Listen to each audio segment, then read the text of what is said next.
Welcome to Economics and Beyond. I'm Rob Johnson, President of the Institute for New Economic Thinking. Welcome to Economics and Beyond. I'm Rob Johnson, President of the Institute for New Economic Thinking.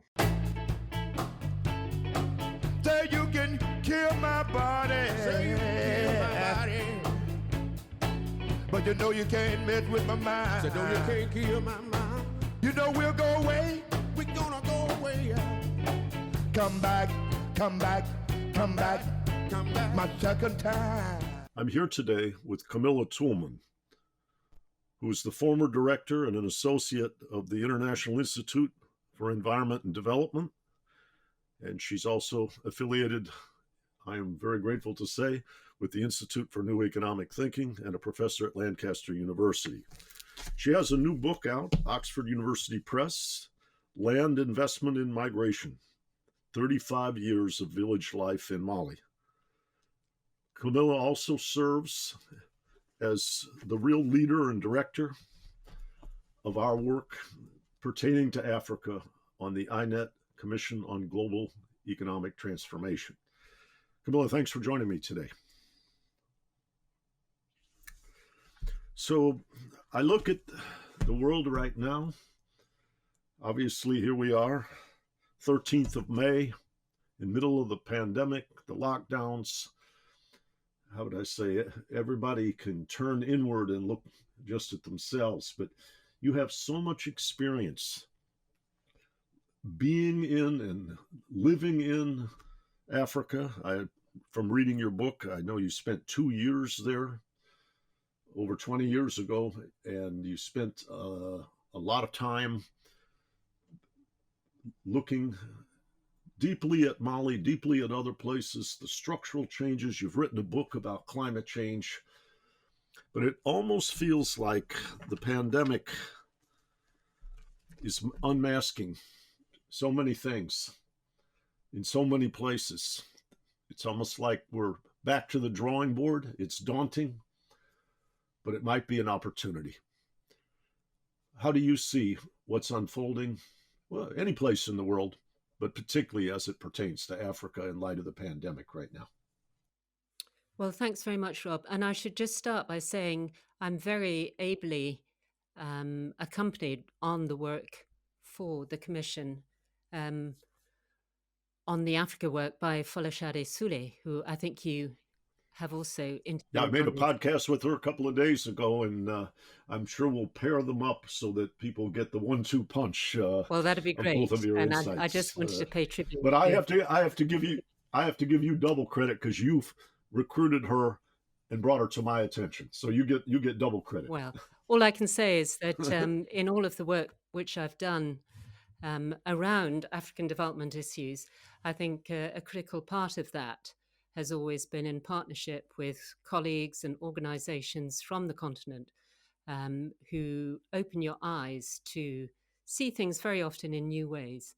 I was very struck last week. I was on an online seminar with a number of African colleagues, and pretty much every single person said, this crisis, like all crises, must be seized by us. Let's grasp it with both hands and make sure that we come out of this crisis going in a different direction, taking a new strategic path that allows us to be less vulnerable, more resilient, better able as a continent to not only deal with these sorts of crises in future, of which there will be many, but also much better able to build that inclusive and more productive economic pathway that we've been talking about for so long, but not really reaching. So I find that very encouraging in the same way as people in the European space. And I like to think that Great Britain is still very much part of that European space, even though we unfortunately seem to be leaving the European Union. In the same way, I think a lot of people here in Europe are saying to themselves, surely the impact of this crisis should allow us to see that our current pattern of growth and development has got the balance wrong. we should be privileging social and environmental well-being more highly than economic. And so, for the first time in a long time, people have noticed that actually, when there's no traffic, there's fantastically clean air in cities. So, problems of asthma and respiratory diseases and things like that have become much less. So, if once we restart the economy, why don't we try and make sure that that's a economic recovery that builds in that recognition of needing to move to low emissions, low carbon, and also putting people's health and well-being much more firmly center stage, including paying the people who look after us in our hospitals and care homes a decent Yes. wage. So, yeah, lots of food for thought. What we need to make sure is that the political choices that are made now for our future recovery are ones that are taking us in the right direction rather than just rebuilding as we were before. And I think that's as true for many African countries as it is for Europe and North America as well. Yeah, it sounds like there is an awakening in terms of, in essence, what matters to life, what matters to quality. And also, you mentioned, and I think this is a very important thing to underscore, what my poet friend Ed Pavlik has called the labor in the shadows. We've shed light on the importance of these courageous people, whether in hospitals or food preparation, the people who help us when we're ill and the people who help the underpinnings of life and health be perpetuated. And but let's go backward a little bit in time and explore.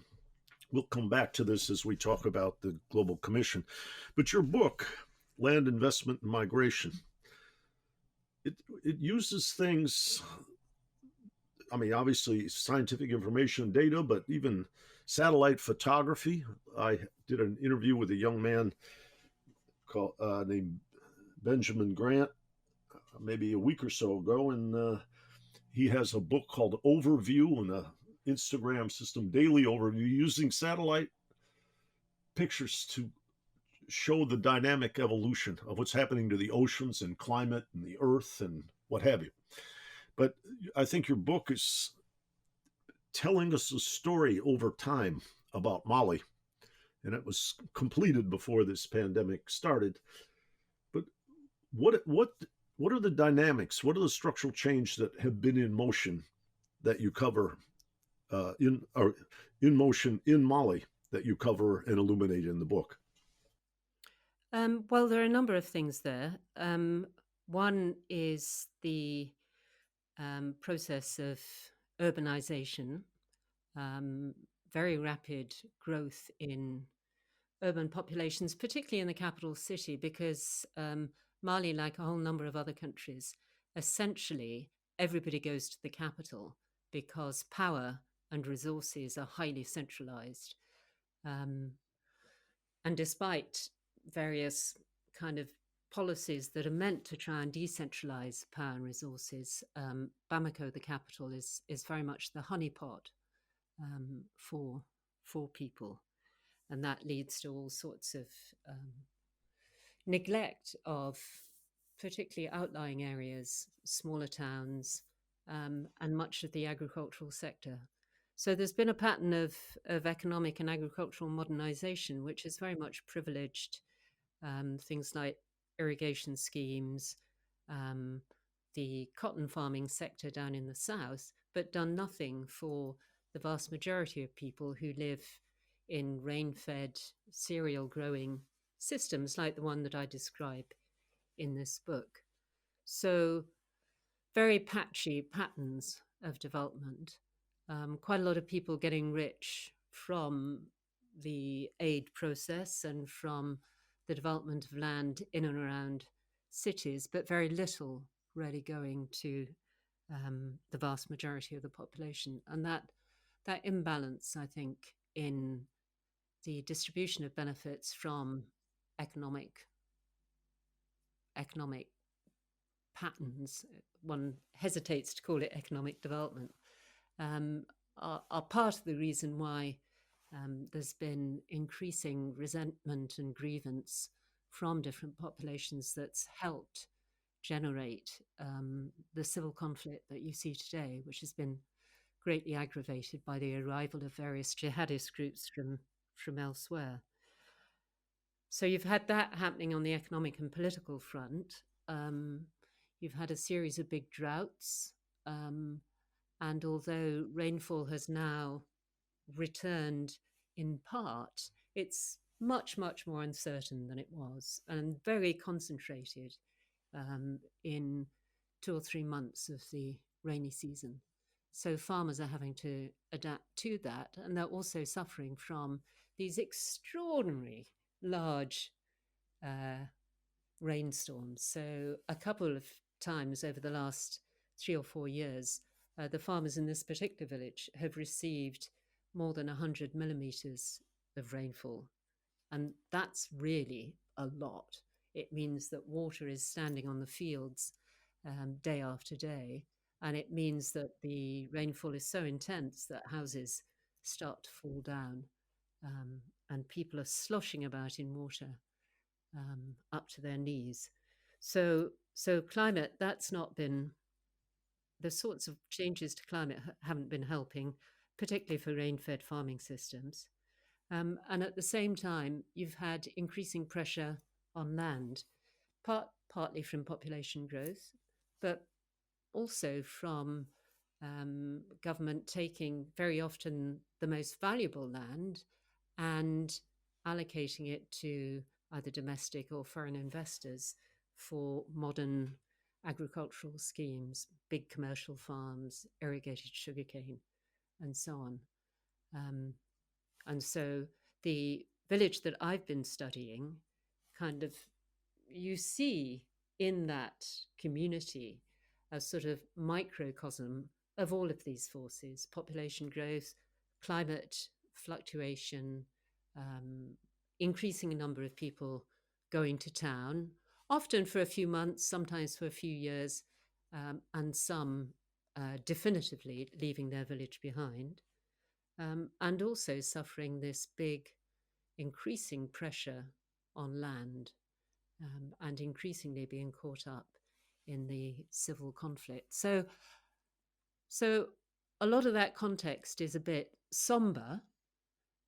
I suppose what I'm particularly impressed by is that despite that somber landscape, what you find are highly intelligent, very energetic people trying to do their best, going out, earning money, investing in a lot of the new tech. Lots of people got solar panels. Many people have got mobile phones, trying to understand the world which is changing around them and to position themselves over time in a way that makes sure that they and their families can profit from those changes. So it's a mixed picture. Some of it's quite somber, but a lot of it's very positive in terms of the capacity and approach that people have to making the best of what are often challenging circumstances. Tell me a little bit about education. With the advent of the possibility of technical change, which I know everybody from Jack Ma's Lujan Academy and others are exploring at some depth in ways to facilitate development in Africa that I say are unprecedented.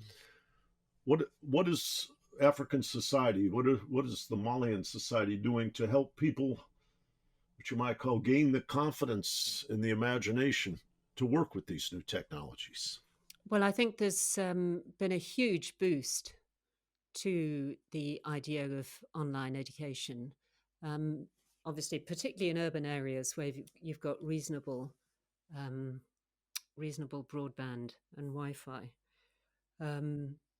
In more rural areas, I think that's a massively there's massive potential there that could be opened up, where you've got access to a sufficient network that allows you to access online educational tools for schools across the region. Because one of the big problems is that you may be able to build a school, but very often there's no money to pay for a teacher, or maybe there's only one teacher.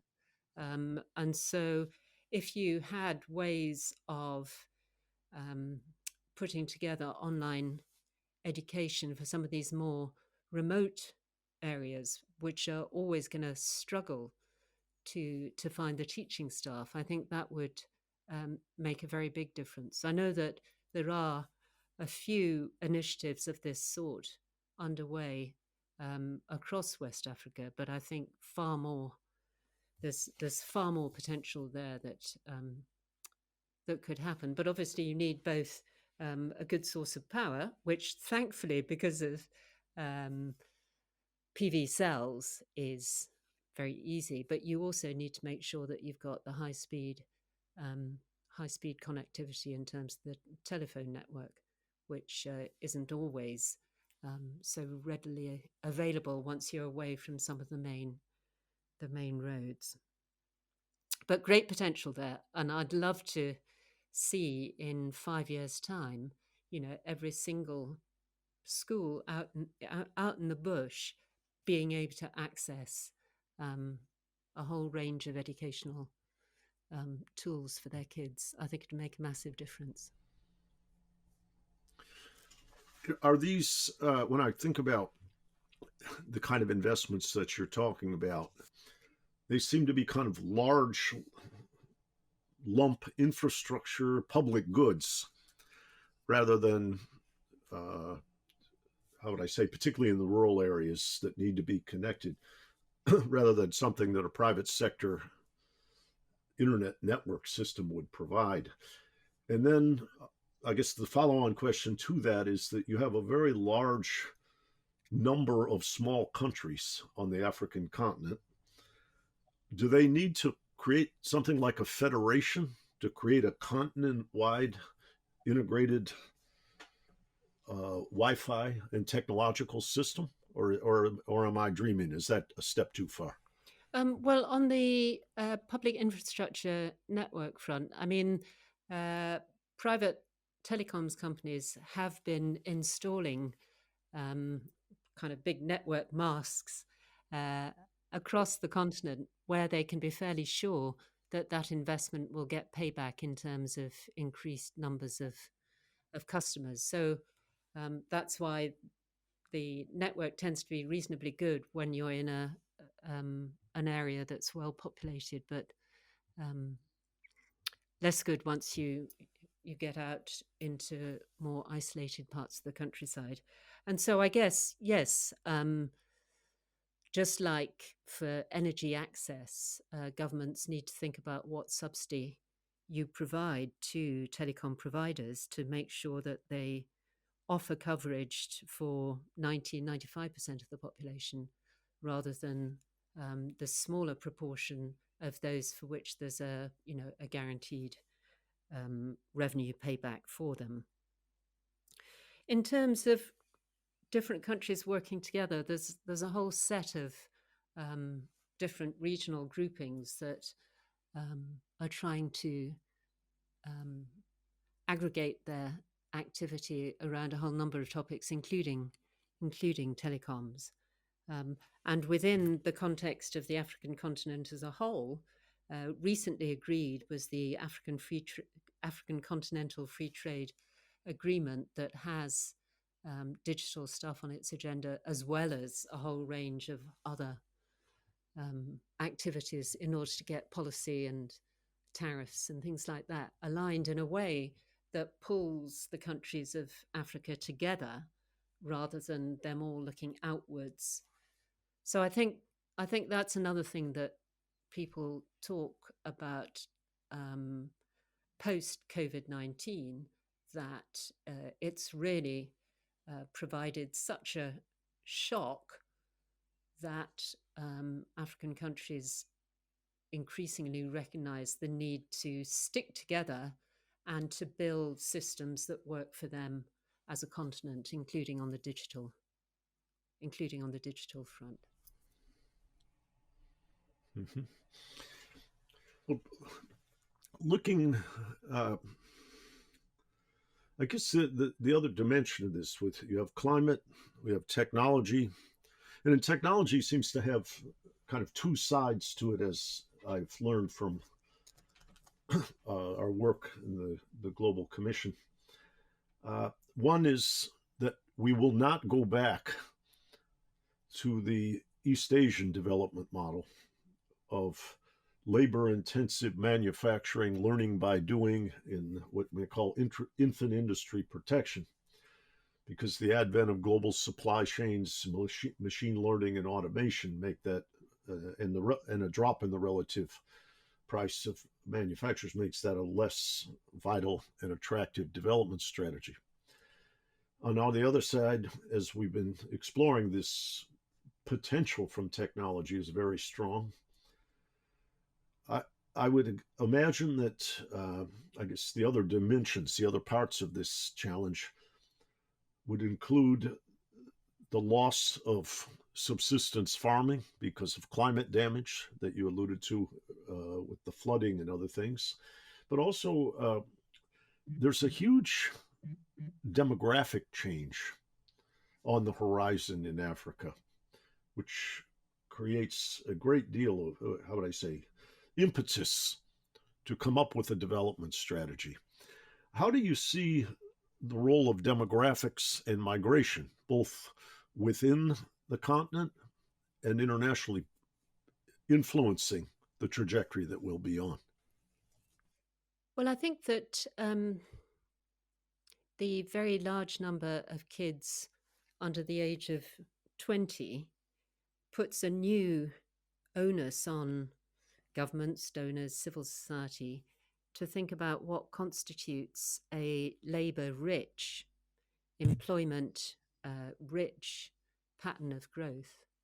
As you rightly said, the world has changed since the 80s and 90s, when East Asia was able to follow, if you like, a sort of classic economic growth path, starting with light manufacturing and moving into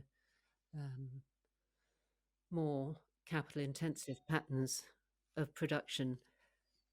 But now a lot of that space is occupied globally, and it's difficult to see how African economies can become dominant in many of those sectors. However, if you look at most sectors of the economy, whether it's agriculture, food processing, the retail sector, a whole number of parts of the informal sector to do with small scale production and repair, there are often significant job opportunities associated with that, but they're all in the informal sector. So I think the big challenge is to see how you can help the informal sector become more productive, start to benefit from the protections that the state can potentially provide, and pay in return the taxes that the state needs in order to continue to play a positive role in allowing the growth and development of that sector. I think it means investment in education is pretty critical, but not any old education. I'm struck by how countries like Ethiopia and Rwanda have very much focused on the STEM subjects, so science, technology, engineering, and maths, so that kids going through the schooling system come out from that with some very practical science-based skills that make them a lot more employable than they would be otherwise. So I think changes to the education system, recognition of the informal sector, and also, encouraging families, that's women and men, to think about the advantages of limiting family size and making that possible. Now, that's quite a touchy subject, I know, for a lot of people, but if your population is growing at 3%, then your economic growth rate has to be well over 3% if you're going to start making real inroads into levels of poverty. So I think that educating girls, getting them into school, providing them with opportunities to practice effective contraception, that's all part of the picture as well. But I think that with Europe on Africa's doorstep, I think we also need to be a bit cleverer in terms of finding a pattern of migration which can offer real benefit and opportunities to young Africans, while at the same time doing it in a way that does not kind of generate the kind of xenophobic responses that we've had in a whole number of European countries who've felt, rightly or wrongly, that migration is something that's happening to them and over which they have no effective control. So it's a complicated picture, but one where I think we've got a whole number of elements that could make a big difference. The I guess the question I also want to add to this is what role is there for international support or assistance? I know many countries now are quite consumed using their public resources and fiscal capacity to combat the pandemic in the short run. But in the medium term, is there something which you might call the equivalent of a Marshall Plan for Africa that Europe, China, and possibly the United States and Canada, through the multilateral institutions, could, how we say, bring to bear to help this experience be resolved in a positive direction? I think that's always part of it, and substantial resources are already put through the overseas development assistance, are put through those channels. I think you've got to balance public assistance of that sort going particularly into sectors like health and education with investment by a mixture both of donors but also by investors in productive assets, because revenues, incomes, productivity are only going to grow if you've got a more productive set of assets right at the heart of each African economy. And that's partly a question of roads and other infrastructure, but it's also about the fundamental productivity of people's land, people's buildings, the cities and how they're developed and so on. So I think a better balance between public assistance through donor aid flows and properly targeted private investment. I think private investment has often had a bit of a bad name because multinational companies, certainly in the past, have tried to get special deals from African governments in order to set up in their countries. So they want a special tax-free zone in order to set up there, or they want to be able to bring all of their stuff in without any kind of import duties. So you begin to wonder, after they've got all these exemptions, what the real benefit to the nation state and the public sector and to incomes and livelihoods might be. When you talk to private investors, they say, well, we need all of these exemptions because it's very risky investing in these countries. So, I think there's something to be done on trying to mitigate the high level of risk that investors feel, but also to get a better deal from that investment for local people. So if I take the example around the village that I've been studying for the last close on 40 years, there's a big irrigation scheme just next door, which belongs to a Chinese sugar company. Best practice would have meant that people, when they were evicted from their land, would have been given some kind of compensation for the loss of this fundamental asset on which they grew their crops. They would have had access to a whole number of jobs and other services associated with the investment, but none of that happened. So investment is good as long as it is gone about in the right way and deals with the costs and impacts of that investment in a way which is fair to people living around that particular site, and also, providing sufficient revenue back to the state to make sure that that was an investment that brings real benefit to the nation. So getting more of the right kind of investment.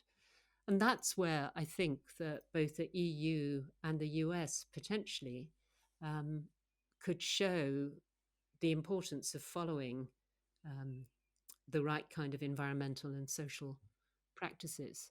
So at the moment, Europe is, particularly the EU, are thinking about how do we form a stronger partnership with African countries so that over time we build that really special relationship which is respectful and offers mutual benefits.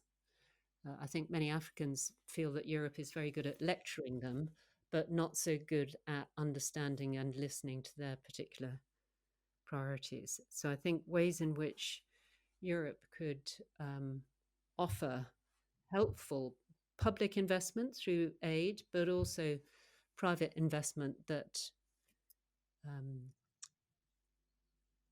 provides for the build-up of productive assets, but in a way that's respectful of local people and the environment.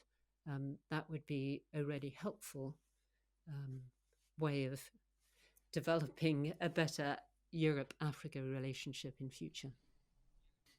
When we look at the rhetoric in the United States currently, I feel a very intense shudder as I see what I guess was already a contentious relationship between the United States and China deteriorating further. Even this morning, there are stories about how hackers from Iran and China, according to senior government officials in the United States, may be trying to inhibit American institutions from forming a vaccine, which is a threat, obviously, to public health. And these kind of, what you might call, hugely aggressive accusations surround, at least in my mind, the ability of our world to react to things like climate change, if the United or even the search for a vaccine or collectively fighting in a pandemic. The Global Commission talks about how particularly Danny Roderick and Joe Stiglitz talk about how the notion of the integrity of the nation state has been brought into question in the era of globalization, and how many of the phenomena that we have to address for the well-being of people within any country require international cooperation because, which you might say, the scope of the market is much larger than the domain of the sovereign. But the place, I guess, this context frightens me, but where I look at the urgency of dealing with things in Africa, and that China has played a very assertive and enthusiastic role in recent years. You and Folashade helped me, along with Justin Lin, hold a conference in, I believe it was December of 2018, on these very questions. But how does that angst related to U.S. China relations affect how Europe will respond and how Africa will, how do you say, experience their development strategy in the context of all this U.S. China turbulence? Well, it's a fascinating question, that, and one which one of your other speakers, also Rohinton Madura, talked a bit about global public goods and the need for greater working together and investment in global public action.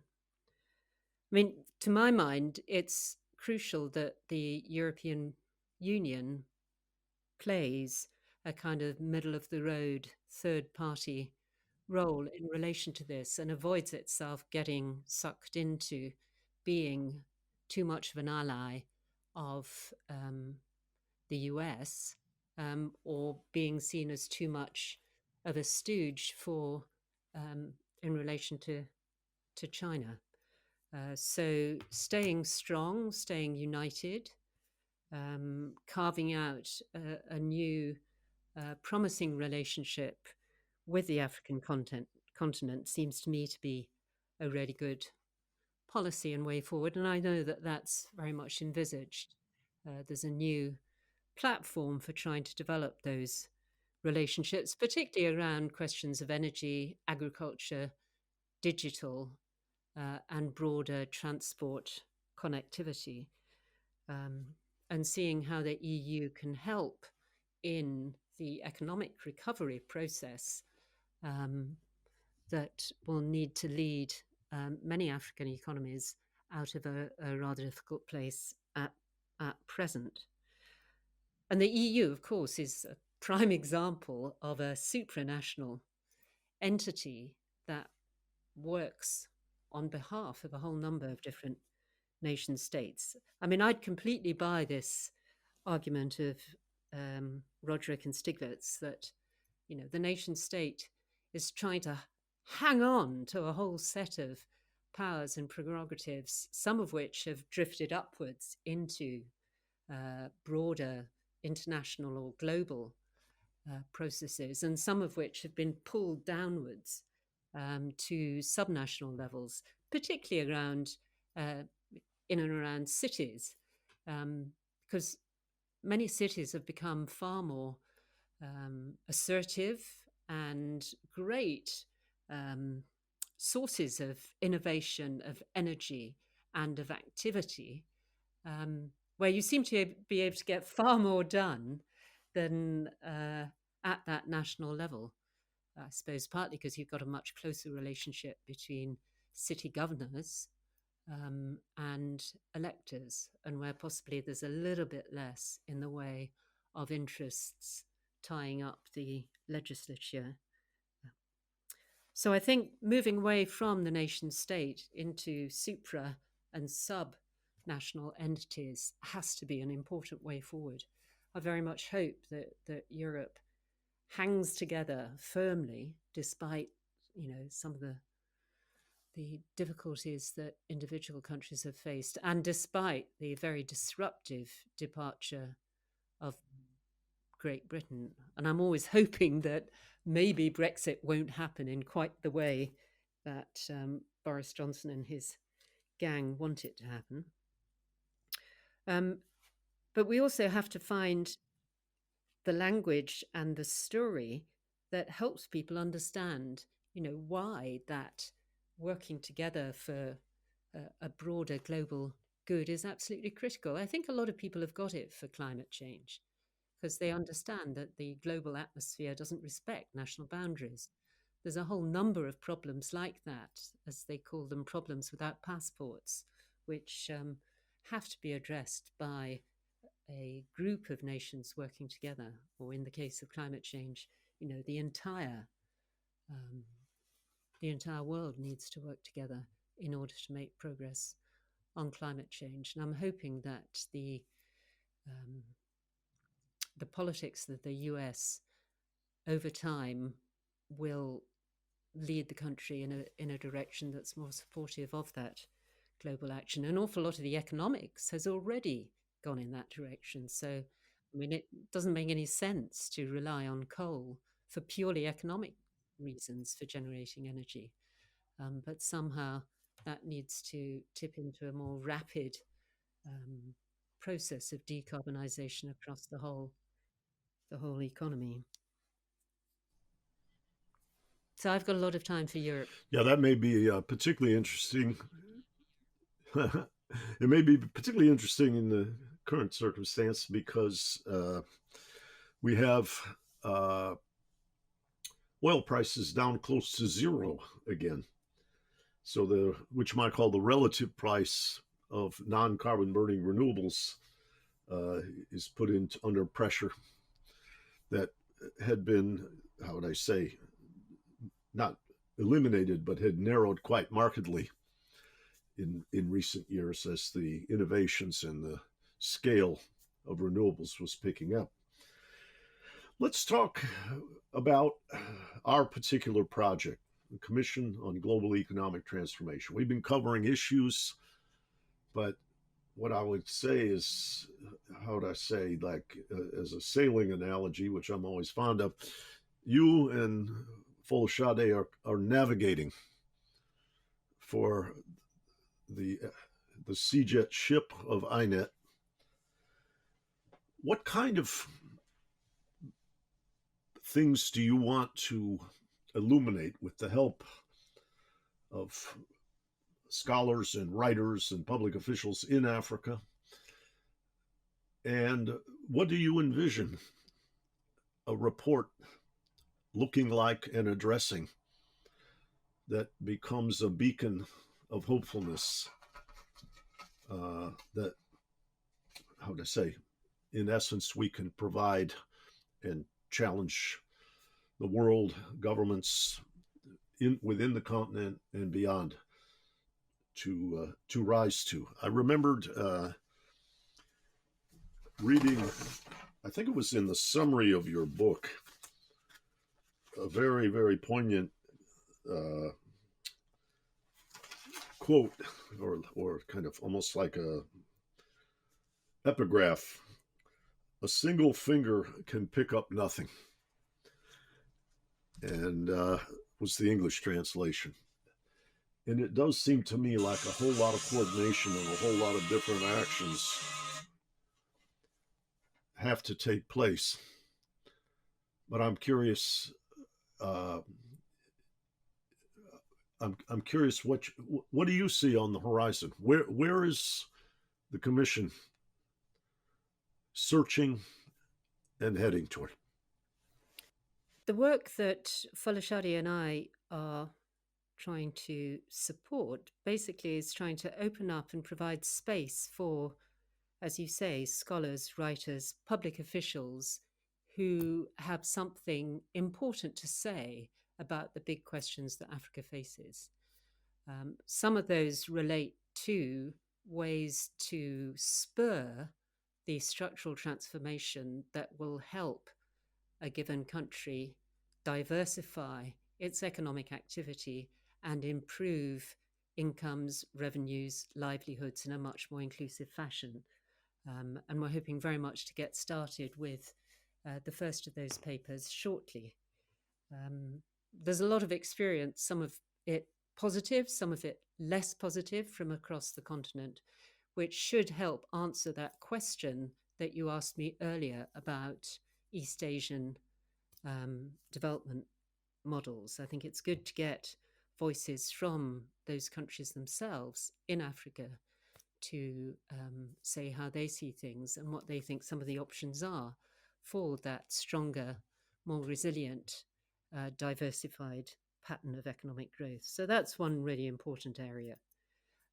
Another is around, as we were discussing, how you build human capital, particularly around health and education. What forms of education? How can you seize the opportunity of this shift online of a lot of resources and possibilities in a way that could greatly expand people's access to education, to learning, to skills development in a way that really grounded that human capital across the nation. A third thing is obviously also around broader questions of climate and environment. A whole number of countries are wondering whether the fossil fuel sector is a good one to be so dependent on, because their incomes and their revenues, their export earnings have been so tightly linked to fossil fuels. So I think there's a whole set of questions there around how you avoid being left with stranded assets and how you diversify your energy sector, but also your export revenues, so that you're less subject to these extraordinary up and down swings in oil prices. And then there's the broader question, which we've kind of touched on, which is what's the relationship between the state and the citizen, and how do you rebuild low levels of confidence in the public administration and the operations of government? How do you rebuild that confidence in a way which makes public service, public investment, payment of taxes, good use of public resources, kind of shift up a gear and start developing a virtuous circle of contribution and reward? And that's, I think that's a very global problem. And it's really interesting to see how the pandemic has shifted public action in a much more energetic direction, even in countries like the United Kingdom, where government had been very much wanting to step back and let the market solve solutions. The pandemic, I think, has very much demonstrated that markets can't do big crises. It's not what they were made for, and that the public authorities have to step into that space and spend what they would have considered absurdly large amounts of money in order to keep the whole show on the road. So that issue of the public authorities' relations with citizens and the cycle of responsibility, contributions, tax payments, and accountability is a key part of rebuilding a state, both in Africa and in parts of Europe, and dare I say it, also in the United States, that would give people a renewed confidence and trust in what government should be doing and does well. So what we have been doing is trying to listen to a lot of people, to hold a number of events.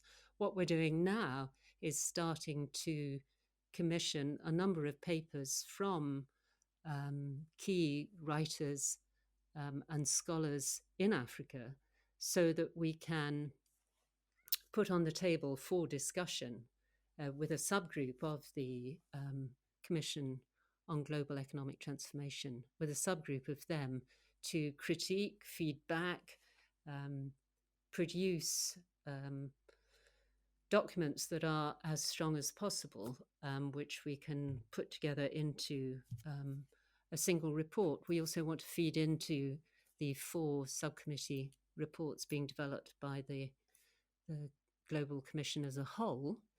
But obviously, paper documents are only part of the process. And so finding multiple opportunities for sitting down, listening, engaging, debating, feeding these ideas, the case study material, the evidence, into a whole range of different audiences and circles of debate, including the Young Scholars Initiative, INET's excellent network of students that has a large and active African component to its activities. So those are all parts of how we hope to move forward. At the same time, Folashade and I have identified a number of people who we'd very much like to interview on how COVID-19 reshapes their vision for Africa's future.